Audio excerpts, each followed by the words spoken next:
Bismillahirrahmanirrahim. Assalamualaikum warahmatullahi wabarakatuh. Perkenalkan, saya Ulfa Nuraini, dosen Universitas Islam Bandung. Video ini merupakan PDD UKT-PT unsur pengajaran yang disampaikan melalui DIA, Delivery, Interaction, and Assessment. Mata kuliah yang dipraktekkan dalam video pembelajaran ini adalah tafsir mabadi atau tafsir yang berkaitan dengan ayat-ayat ibadah. Mata kuliah ini membekali mahasiswa berkenaan dengan materi pendidikan agama Islam untuk memahami, menyimpulkan, mempraktikkan kandungan atau penafsiran surah Al-Fatihah, ayat-ayat tentang Allah, ayat-ayat tentang risalah, manusia, alam, ibadah, masyarakat, kebaikan dan kejahatan, ayat-ayat tentang makna Islam dalam Al-Quran, ayat-ayat tentang karakter mukmin dan muttaqin. Adapun materi yang diajarkan dalam video ini diantaranya penafsiran surah Al-Fatihah dan langkah-langkah menafsirkan surah Al-Fatihah secara manual dan digital, yaitu Furqan.co dan Hadis. Dengan demikian, kemampuan yang diharapkan setelah mempelajari materi ini adalah: 1. Mahasiswa dapat menguraikan cara menafsirkan surah Al-Fatihah dengan cara yang sederhana berbasis digital, dan yang kedua, mahasiswa dapat mengoperasikan Furqan.co dan aplikasi Hadisoft, dan yang ketiga, mahasiswa dapat menginterpretasikan sebagian dari surah Al-Fatihah dengan menggunakan Furqan.co dan aplikasi Hadisoft. Sistem perkuliahan dilakukan secara offline, tatap muka. Project based learning digunakan dalam perkuliahan ini untuk memastikan kemampuan mahasiswa dalam mempraktekkan dan menafsirkan Al-Quran surah Al-Fatihah melalui media digital. Oleh karena itu, bentuk asesmen pembelajaran ini berupa unjuk kerja dengan membagi mahasiswa dalam 2 kelompok. Kelompok pertama mempraktekkan penafsiran Al-Quran dengan menggali makna surat Al-Fatihah ayat 2 dengan menggunakan Furqan.co. Kemudian kelompok 2 itu mempraktekkan munasabah atau keterkaitan surah Al-Fatihah ayat 2 dengan hadis melalui aplikasi Hadisoft. Melalui project based learning, diharapkan mahasiswa dapat mencapai indikator penilaian pembelajaran ini, diantaranya: 1. Ketepatan uraian cara menafsirkan surah Al-Fatihah dengan cara yang sederhana berbasis digital. 2. Ketepatan dalam mengoperasikan Furqan.co dan aplikasi Hadisoft. Dan yang ketiga, ketepatan dalam menginterpretasikan sebagian dari surah Al-Fatihah dengan menggunakan Furqan.co dan aplikasi Hadisoft. Berikut video pembelajarannya. Bismillahirrahmanirrahim. Assalamualaikum warahmatullahi wabarakatuh. Waalaikumsalam warahmatullahi wabarakatuh. Alhamdulillahirabbil alamin wa bihi nasta'in wa ala umuri dunya waddin wassalatu wassalamu ala asyrofil anbiya'i wal mursalin wa ala alihi wa sahbihi ajma'in, amma ba'd. Alhamdulillah teman-teman, kita masuk pertemuan kedua dan hari ini kita akan mendiskusikan tentang tafsir surah Al-Fatihah. Karena ini pertemuan kedua, begitu ya, ini akan sangat menentukan materi-materi di selanjutnya. Jadi di tafsir Al-Fatihah ini kita akan sekaligus mempelajari bagaimana caranya menafsirkan Al-Quran. Nah, tetapi dengan cara yang berbeda, gitu ya. Kalau kalian nih, misalkan menggunakan apa ketika menafsirkan Al-Quran, biasanya menggunakan apa? Pernah nggak? Ada pengalaman menafsirkan Al-Quran? Tafsir ayat dengan ayat. Oke, misalkan itu tafsir ayat dengan ayat, munasabah ayat, begitu. Caranya bagaimana? Mencari kecocokan di Al-Quran, gitu ya? Satu persatu atau gimana caranya? Satu persatu. Seluruh dari Al-Fatihah dicek, gitu ya? Apa gimana? Diterjemahin dulu baru ditafsir. Oke, terus ada lagi? Kalau misalkan menggunakan media digital, misalkan kalian harus buka Google, nah kira-kira pakai apa? Tafsir. Ada tafsir web. Iya. Oke, bisa. Terus apa lagi? Ada lagi yang punya inspirasi biasa pakai itu? Oke, sekarang sebelum itu, Ibu tanya dulu. Yang kalian tahu cara menafsirkan Al-Quran apa saja stepnya? Kalau misalkan ini kan tafsir Al-Fatihah itu kan tafsir munasabah, tafsir maudhu ya. tafsir apa namanya per tema gitu kan. Nah, kalau kalian mau menafsirkan per tema biasanya menggunakan apa? Caranya, maksudnya caranya, step-stepnya. Kalian kayaknya harus dibawa dulu nih ke mata kuliah ulumul Quran. Udah lupanya. Jadi, cara menafsirkan Al-Quran itu stepnya cukup banyak ya. Nah, yang pertama, tapi yang paling mudah dalam tema-tema ini kan cara sangat ringkas sekali ya. Yang pertama kita bisa melihat asbabun nuzul. Pernah dengar? Ya. Asbabun nuzul itu apa? Sebetulnya suara. Nah, asbabun nuzul. Kenapa bisa sepenting itu asbabun nuzul itu dalam penafsiran Al-Quran? Karena terkadang konteks yang ada di Al-Quran itu, gitunya, itu memiliki konteks pada saat wahyu itu turun, ya enggak? Contohnya misalnya surah Al-Fatihah ini konteksnya itu bagaimana? Nah, itu akan mempengaruhi cara kita menafsirkan sesuatu. Tadi yang disebut Agus apa? Munasabah ayat gitu kan? Menafsirkan ayat dengan ayat gitu. Kemudian ada lagi dengan cara apa?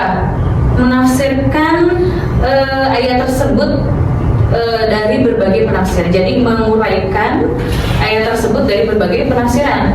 Yang kalian tahu tafsir siapa saja yang kalian tahu?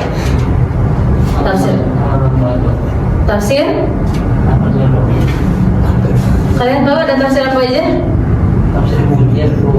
Tafsir tafsir Munzir itu kamus. Tafsir Syari bu. Tafsir Syari itu genre atau corak. Tafsir Ibnu Katsir. Ibnu Katsir. Tafsir Ibnu Katsir pasti udah sebut itu, pasti apa ada lagi yang tahu. Setelah itu apa lagi? Tafsir Jalalain. Tafsir Jalalain. Ada lagi yang tahu? Dika tahu nggak? Tafsir Tabari. Pernah dengar? Tafsir apa lagi? Wah, banyak sekali sebetulnya tafsir. Nah, kemudian kita melihat ayat tersebut dalam sebuah penafsiran. Begitunya, misalnya surah Al-Fatihah, bagaimana penafsirannya dalam tafsir misalkan Ibnu Asyur yang lebih ke sini ya, kontemporer dan sebagainya. Itu adalah bagian dari penafsir. Kemudian setelah menguraikan dari berbagai penafsiran, kita bisa mengambil kandungan ayatnya. Itu adalah cara-cara yang sangat sederhana. Nah, ini Ibu akan mengajarkan ke sana. Tetapi ada satu lagi. Sebelum ke kandungan ayat, tadi kan ada munasabah ayat, ada juga munasabah ayat dengan hadis.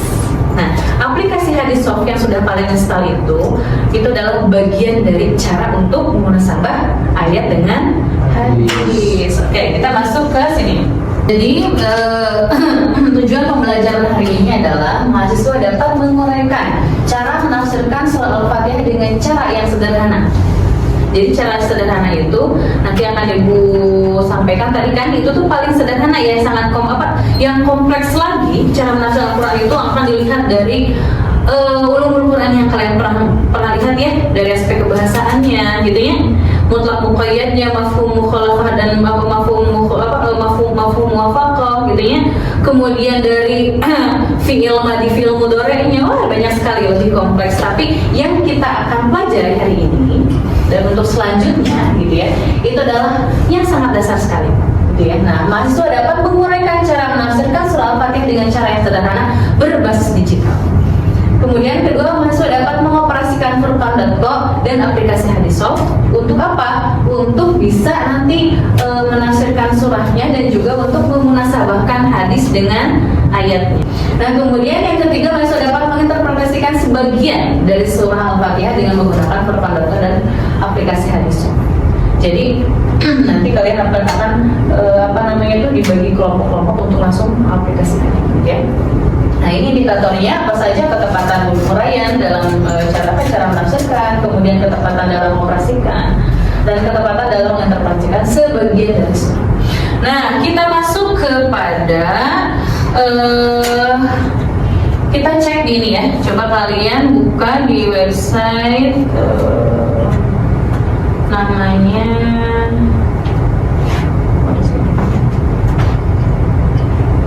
namanya Furqan.co. Cari surah Al-Fatihah ayatnya, misalkan ayat 1. Ayat 1 kan Bismillahirrahmanirrahim ya. Coba kita carinya ayat 2 misalkan. Ayat 2 ya. Nah, ketika sudah diklik Al-Fatihah itu surahnya, kemudian ayatnya, itu di sini kan banyak pilihan tafsir nih. Jadi kalian tinggal memilih mau tafsir mana yang kalian pakai untuk menafsirkan ayat tersebut. Ya. Nah, ini ada tadi kata Ibu. Tafsir Jami'ul Bayan. Jami'ul Bayan itu apa? Tafsir Tabari. Gitu ya. Kemudian tafsir Al-Qur'an Al-Azim Ibnu Katsir. Itu masih banyak banget gitu ya aplikasinya. Sebetulnya ini tuh ringkasan, aplikasi itu ringkasan dari aplikasi Maktabah Syamilah. Kalian pernah dengar nggak? Nah, jadi ada aplikasi Maktabah Syamilah itu lebih lebih komplit lagi. Jadi tidak hanya buku-buku tafsir, tapi ada fikih, ada syarah hadis, banyak sekali. Hanya kalau yang ini mah lebih mudah lagi ditafsir gitu ya. Jadi kalau kalian cari ayat gitu ya, tinggal mau tafsir yang mana nih gitu kan. Nah, coba kalian buka nih ya. Buka terus kalian mau buka tafsir apa nih? Contohnya misalnya tafsir Tabari deh. Nih, Alhamdulillahirabbil alamin. Tafsir Tabari. Apa nih isinya? Syukur.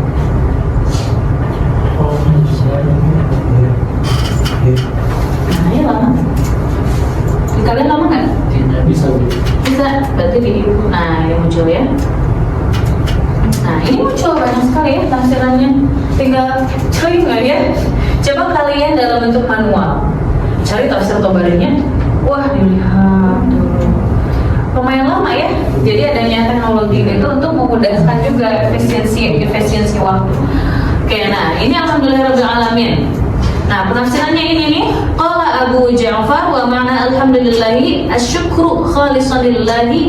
Gitu ya. Asyukur itu artinya apa? Bersyukur. Nah, ini pemahamannya. Gitu ya. Nah, ini khalisan lillahi, khalisan itu apa? Berpasrah diri ya kepada Allah Jalla Jalla sana'uhu duna sairi ma yu'madu minuni. Tidak tidak syirik ya, tidak menyekutukan dengan yang selainnya. Gitu. Nah, ini adalah bagian dari penafsiran sampai ke bawah itu dalam penafsiran. Kemudian Ibu, bagaimana kalau misalkan aku tidak bisa nih, gitu nih, tidak bisa membaca Arab, begitu, tidak bisa mengartikannya. Kalian bisa menggunakan aplikasi lain yang bisa menerjemahkan ini, gitu ya. Tetapi harus dikritisi juga ketika menerjemahkan, apa benar kayak gini ya? Maksudnya dalam segi pemaknaan saja kan kadang kita asal rancu gitu ya. Nah, itu juga harus tetap dikritisi. Kalau kalian ada kesulitan di membaca kitabnya. Jadi ini adalah bagian dari cara menafsirkan begitu ya ayat Al-Qur'an menggunakan Furqan.com. Sebetulnya fiturnya hanya itu saja. Kalau di Furqan.com, kita akan melihat yang lebih bagus lagi ketika di aplikasi Hadisop. Nah, nanti kalian akan prakteknya di minimal satu ayat saja untuk menjelaskan apa makna dari misalkan ayat kedua, begitu ya, ayat kedua menggunakan Furqan.com ini. Ya. Nah, kemudian kita akan masuk ke aplikasi Hadisop. Oke, nah, jadi sebelum masuk ke aplikasi Hadisop, Ibu akan membuka dulu pemahaman kalian tentang ini. Balik lagi ke ulumul hadis yang dulu kalian pernah belajar. Mungkin masih lupa ya. Oke. Nah, sebelum masuk ke aplikasi Hadisop, jadi dalam kitab hadis itu ada yang namanya dua istilah yang sangat populer. Kitab Masdurul Asliyah dengan juga ada juga Ghairul Asli. Masdurul Asliyah itu seperti ini.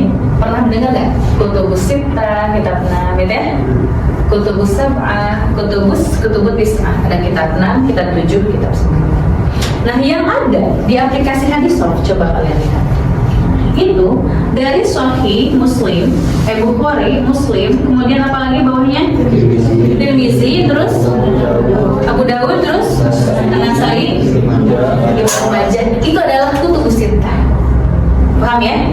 Tambah lagi satu, itu adalah kutubus sab'ah, 7. Ditambah 2 lagi ada Muwatta dengan Muwatta Imam Malik, terus sama Sunan Musnad Ahmad, itu adalah kutubut tis'ah. Paham ya? itu adalah kitab-kitab yang menjadi rujukan populer.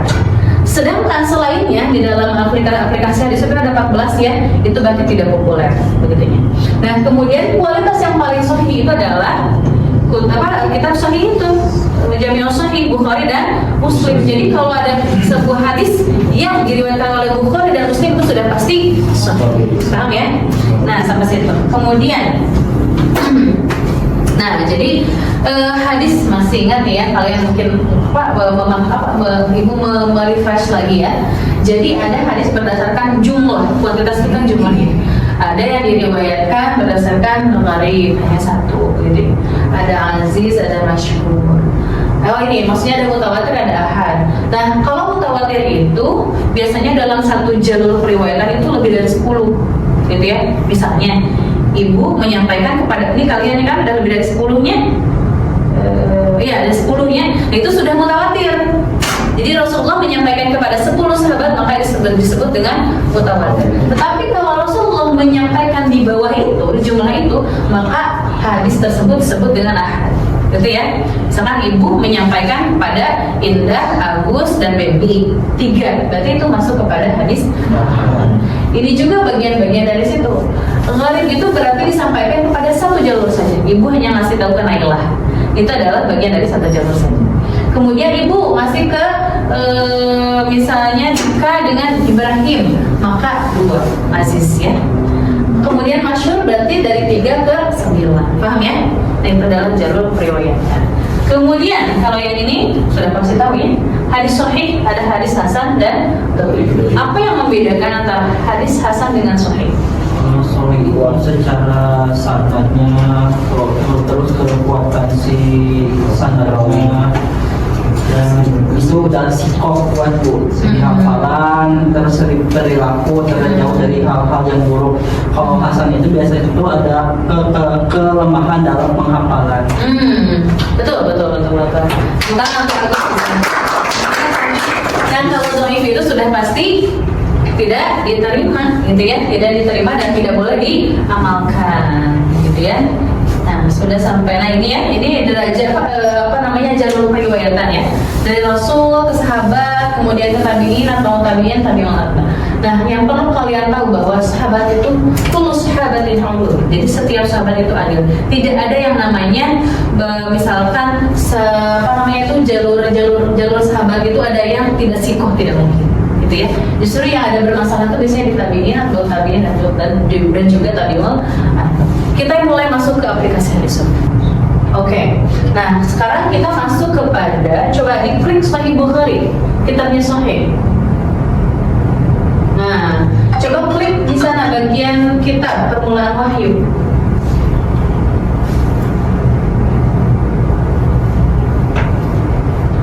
Nah itu. Atau di bagian di Al-Fatihah itu berarti masuk ke apa ya? Alhamdulillahi, ada tentang ini enggak, syukur atau tentang pujian gitu, tentang pertolongan misalnya. Bawah juga terus.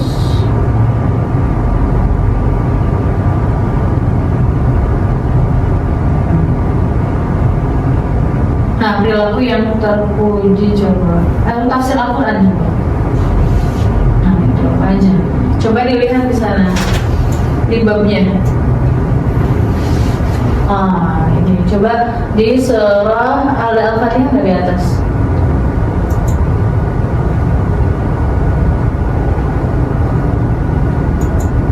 Ke atas kayaknya ya, nggak ada. Apa mana? Di mana? Coba lihat.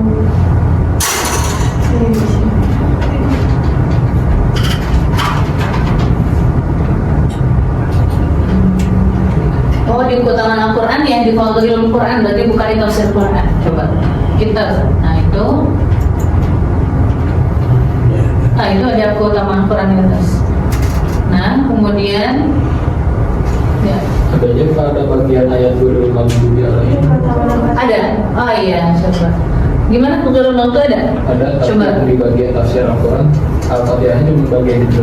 Oh gitu. Oke, nggak apa-apa, coba di ini aja keutamaan Al-Fatihahnya. Nah coba tadi kan di yang luar Baldu ya, apa tuh Di bab pemahamannya? kitab tafsir Al-Quran, Ah. bab firman Allah bukan jalannya. Oke, coba buka di tafsirnya di atas kayaknya. Tafsir Al-Quran. Nah, kemudian di Nah, itu firman Allah. oh ini nih. Iya. Oh iya. Ghairil maghdubi. Nah ini. Nah jadi apa ini adalah bentuk, ini mah hanya apa namanya tuh bentuk bagaimana munasabah ayat dengan sebuah hadis gitu ya. Tetapi itu kan secara langsung ya. Jadi kadang misalkan kita memunasabahkan ayat dengan ayat itu, yang ini secara langsung. Ini ada ayatnya ghairil maghdubi, ini ada hadisnya ghairil maghdubi alaihim waladdallin gitu ya, yang tentang ini. Ada juga misalnya tentang syukur gitu ya. Nah, itu juga bagian dari munasabah ya kan. Bagaimana kita menafsirkan sebuah ayat dengan sebuah hadis begitu kan. Nah, ini kan bagian dari yang sangat apa ya, sangat spesifik begitu ya. Nah, nah kemudian lihat di sini. Dan kita juga selain menelusuri sebuah hadis, kita juga harus lihat ini nih kualitasnya. Jadi aplikasi hadis Sufyan itu udah bagusnya. Jadi kalau kita melihat dari aspek validitasnya, gitu, itu sudah muncul di sini. Kemudian kita akan melihat jalur periwayatan. Coba link di atas sana. Link itu ya kayak rantai, gambar rantai. Nah, ini adalah jalur periwayatannya. Jadi misalkan dari Rasul ke Abdurrahman bin Sakhr, gitu ya. Itu coba diklik itunya bagian, nah itu diklik. Jadi ada informasi tentang si perawinya. Siapa perawinya, kemudian jumlah hadis yang diriwayatkan oleh Bukhari berapa, begitunya. Nah, kemudian dia tuh dari kalangan apa, dan apa hidupnya di mana, wafatnya di mana, itu udah jelas, ya. Kemudian coba klik yang dakwaan, nah itu, nah dakwaan. Kemudian ini ada komentarnya menurut Abu Zur'ah. Siapa ini teh Zakwan ini, komentarnya bagaimana, gitunya. Itulah mustaqimul hadis, gitu ya. Kemudian juga siqah, banyak hadisnya. Siqah saduq, gitu ya. Jadi kualitasnya itu sudah bagus, gitu ya. Dari jalur periwayatan. Sampai ke sini juga ada informasinya. Kemudian coba kita klik yang di sana. Nah, sampingnya lagi, bukan handap di bawah. Nah, itu betul. Keterangan warna. Nah, ini adalah keterangan warna. Lihat ya. Jadi warna-warna yang muncul di sini itu terlihat dari sini. Apa maksudnya gitu ya? Misalnya sahabatnya warnanya biru gitu ya. Nah, kalau misalkan guru hafalannya warnanya pink gitu ya. Oh, jadi kalau misalnya ada jalur periwayatan yang warnanya kuning, wah itu udah tentu pasti tuh bisa gitu ya. Kalau hijau apa? Hijau. Biru apa sih? Oh juga. Jadi ini sudah terlihat jalur periwayatannya sudah aman begitu ya. Jadi sudah tersambung dan juga setiap perawinya bagus gitu ya. Nah, kemudian tutup lagi. Nah, cara menelusuri hadis dalam aplikasi hadis itu tidak hanya melihat dari sana saja, tetapi dari cari hadis di sana di atas. Misalnya di atas, klik di atas tuh cari hadis sana tuh. Nah, itu di sini. Coba cari hadis misalnya tentang syukur.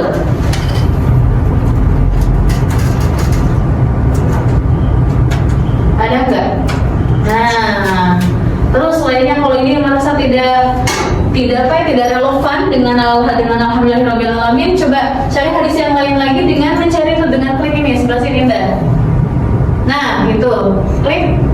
Nah, apakah hadis ini relevan dengan ayat tadi dengan alhamdulillahirabbil alamin? Coba. Coba kata syukurnya mana? Coba ke bawah dah.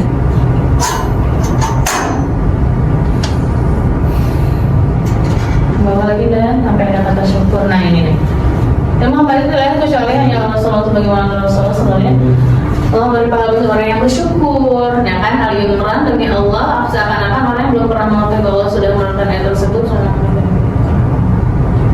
Apakah ayat ini, apakah hadis ini relevan dengan ayat alhamdulillahirabbil alamin, begitu ya?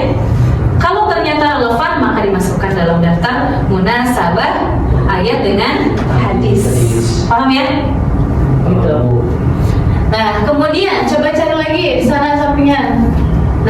gitu.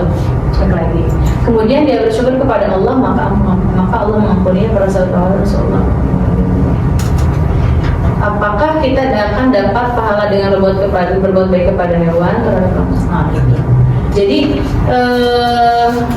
cari lagi hadis yang relevan dengan tadi itu ya, tentang konsep syukur itu di dalam Al-Fatihahnya gitu ya, Alhamdulillahirabbil alamin. Itu ya paling itu dari aspek munasabah ayat dengan hadisnya. Sebetulnya fiturnya masih banyak sekali gitu ya. Tetapi untuk kepentingan tafsir maka kita langsung praktek aja. Oke, sekarang kita bagi dua kelompok. Bisa? Indah mungkin sebelum di situ ajanya. Coba dibagi dua kelompok. Yang satu menafsirkan ayat dengan Furqan.com, yang satu kelompok lagi munasabah ini. Paham ya? Oke, mana? Dibagi dua kelompok, Indah, ya, Agus, Puji sama Rima sama Bambi di sini. Naila, aduh taruhnya perempuan sendiri gak apa-apa lah ya. Ini laki-laki sendiri. Oh iya betul. Cocok. Ayo pakai boleh. Berarti yang ini ya pakai hadis. Iya betul, ini pakai hadis, yang ini pakai tafsir ya.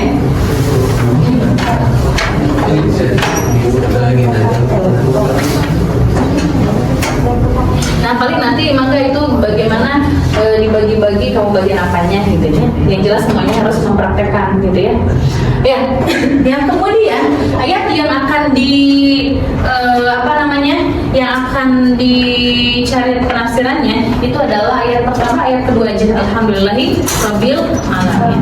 Mangga ya, dimulai. Satu sekali ya. Nah nanti kalau misalkan sudah diupload, ya gitu ya, nanti akan ibu periksa sebetulnya bagaimana kalian sudah bisa mempraktekkan ini, gitu ya. Sudah bisa lah insya Allah, sudah ya.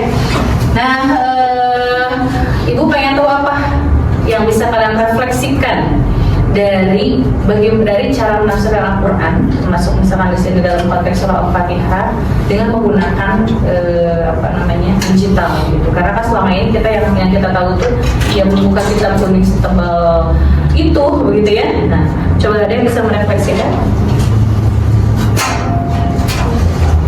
Gimana? Yang gimana Ibrahim? Mungkin dengan adanya kecanggihan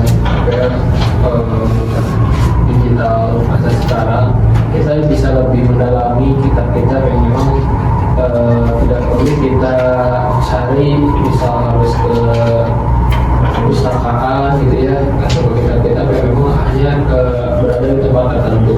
Dengan adanya tadi mungkinnya hadis soft, kita bisa mengetahui hadis tertentu itu dikatanya apakah sahih atau bukan hasan. Oke, bagus. Terima kasih atas refleksinya. Dan juga biasanya kalian kalau mencari hadisnya di Google ya. Yang kadang kita tuh validitasnya juga betul. Nah, caranya biar lebih kuat pemahaman kita, gitu ya, atau pengetahuan kita tentang sebuah hadis, begitu. Makanya carinya di aplikasi atau sumber yang valid, begitu ya. Salah satunya dengan ini. Baik, terima kasih kepada mahasiswa sekalian atas partisipasi aktifnya. Semoga apa yang disampaikan hari ini bermanfaat dan juga kalian bisa menggunakan ini kapanpun begitu ya, ketika kalian punya persoalan dalam menafsirkan Al-Quran atau ada yang nanya gitu, atau ini akan kalian gunakan ketika menjadi Ustadz kondang ya, Ustadzah kondang. Oke, terima kasih. Mari kita tutup perkuliahan ini dengan pembacaan kafaratul majelis bersama-sama. Subhanallahumma wa bihamdika asyhadu an la ilaha illa anta astaghfiruka wa atubu ilaik. Sekian dari ibu. Assalamualaikum warahmatullahi wabarakatuh. Waalaikumsalam warahmatullahi wabarakatuh.